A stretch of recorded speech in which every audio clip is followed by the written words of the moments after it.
we just showed you how to use automatic mode, which is what you should be using most of the time, but you can use manual mode. Not preferable because you're not taking advantage of the efficiency of automatic mode, but if you need to use it, I'm going to show you how to use it in this video. So we walk over to the controls. So remember, as before, we're in program 1, so still showing program 1. And we could toggle and go to program 2 and do manual controls, but I want to stay in 1. So I go back to 1, hit the jog down button to get to the main menu. If I scroll down, I'm going to go over to manual controls and hit OK. And then hit OK again. Now it says jog up for carriage up, which is here, jog down for carriage down, which is here, and then push OK for the turntable.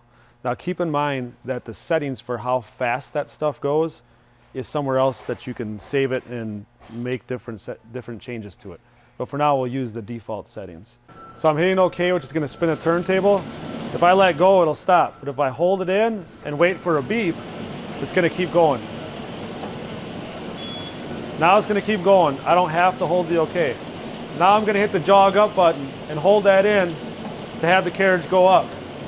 If I stop, it's going to stay in one position. Now if I hit up again, it's going to go back up. So I'll bring it back up, and I'll just get to the very top of this pallet.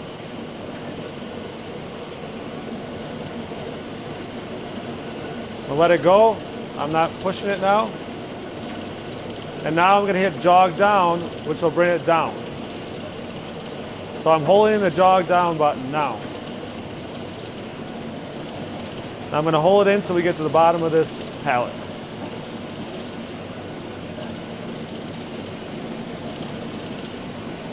And then when I get to the bottom, I'll let it go a couple times here. Now to stop it, I'm just going to hit OK. That's going to stop it. And that's how you use manual mode.